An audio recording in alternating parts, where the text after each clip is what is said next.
Hi ಎಲ್ಲರಿಗೂ ನಮಸ್ಕಾರ. Sai healthy ಕಿಚನ್ಗೆ ಸ್ವಾಗತ. ನಾನು ಒಂದು ಹೆಲ್ದಿ ಆ್ಯಂಡ್ ಟೇಸ್ಟಿ ಪೌಷ್ಟಿಕವಾದ ಸಲಾಡ್ ಮಾಡ್ತಾ ಇದ್ದೀನಿ ಕಡಲೆಕಾಳಿಂದ. ಈ ಸಲಾಡ್ ನಿಮ್ಗೆ ಇಷ್ಟ ಆದಲ್ಲಿ ಒಂದು ಲೈಕ್ ಮಾಡಿ, ಶೇರ್ ಮಾಡಿ, ಕಮೆಂಟ್ ಮಾಡಿ, ಮತ್ತು ನಮ್ಮ ಚಾನಲ್ಗೆ ಸಬ್ಸ್ಕ್ರೈಬ್ ಆಗಿ. ತುಂಬ ಹೆಲ್ದಿ ರೆಸಿಪಿ.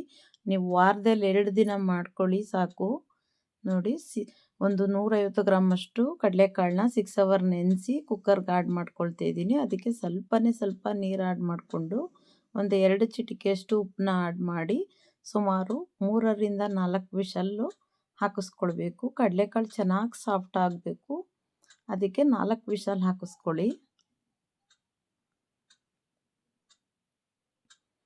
ಕಡಲೆಕಾಳು ಬಳಸೋದ್ರಿಂದ ನಮಗೆ ರೋಗ ನಿರೋಧಕ ಶಕ್ತಿ ಹೆಚ್ಚಾಗುತ್ತೆ, ಮತ್ತು ಬ್ಯಾಡ್ ಕೊಲೆಸ್ಟ್ರಾಲ್ ರಿಮೂವ್ ಆಗುತ್ತೆ, ಮತ್ತು ಹೆಚ್ಚು ಪ್ರೋಟೀನ್ ಸಿಗುತ್ತೆ ನಮ್ಮ ದೇಹಕ್ಕೆ.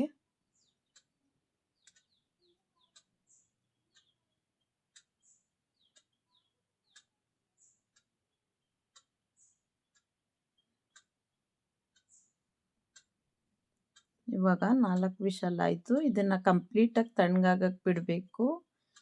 ಇವಾಗ ನೋಡಿ, ಕಾಳನ್ನ ಸೋದಿಸ್ಕೊಂಡಿದ್ದೀನಿ. ಕಡಿಮೆ ನೀರು ಆ್ಯಡ್ ಮಾಡಿರೋದ್ರಿಂದ ನೋಡಿ ಎಷ್ಟು ಚೆನ್ನಾಗಿ ಸಾಫ್ಟಾಗಿ ಬೆಂದಿದೆ.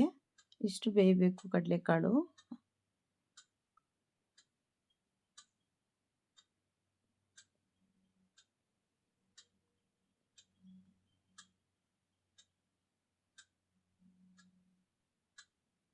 ಹಿಮೋಗ್ಲೋಬಿನ್ ಕಡಿಮೆ ಇರೋರು ಮತ್ತು ರೋಗ ನಿರೋಧಕ ಶಕ್ತಿ ಕಡಿಮೆ ಇರೋರು ಈ ಥರ ಸಲಾಡ್ನ 2 ಸರಿ ಮಾಡ್ಕೊಳ್ತೀನಿ. ನಿಮಗೆ ರೋಗ ನಿರೋಧಕ ಶಕ್ತಿ ಹೆಚ್ಚಾಗುತ್ತೆ. ನೋಡಿ, ಈರುಳ್ಳಿ ಮತ್ತು ಸೌತೆಕಾಯಿ, ಸೀಬೆಹಣ್ಣು. ಈಗ ಸೀಸನ್ ಆಗಿರೋದ್ರಿಂದ ಸೀಬೆಹಣ್ಣನ್ನು ಆಯ್ಕೆ ಮಾಡ್ಕೊಳ್ಳಿ.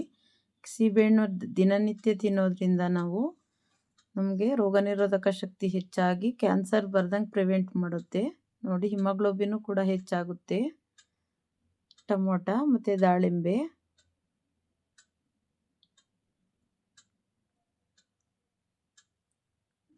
ನೋಡಿ, 1-2 ಚಿಟಿಕೆಯಷ್ಟು ಕಾಳುಮೆಣಸು ಪೌಡರ್ನ ಹಾಕ್ಕೊಳ್ಳಿ.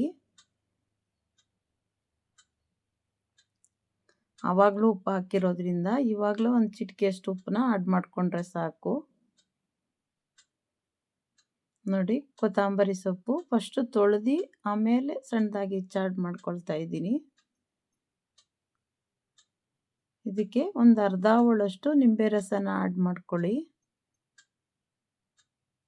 ಫ್ರೆಶ್ ಆಗಿರೋದು ಕಾಯಿ ತುರಿ ಏನಾದ್ರು ಮನೇಲಿ ಕಾಯಿ ಇತ್ತು ಅಂದ್ರೆ ಅದನ್ನು ಕೂಡ ಕಾಯಿ ತುರಿನೂ ಆ್ಯಡ್ ಮಾಡ್ಕೊಳ್ಬಹುದು. ತುಂಬ ಹೆಲ್ದಿ ರೆಸಿಪಿ ಮತ್ತು ಪೌಷ್ಟಿಕವಾದ ಸಲಾಡು.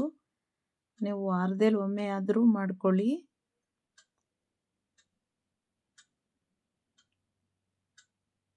ಚೆನ್ನಾಗಿ ಎಲ್ಲ ಮಿಕ್ಸ್ ಮಾಡಿಕೊಂಡು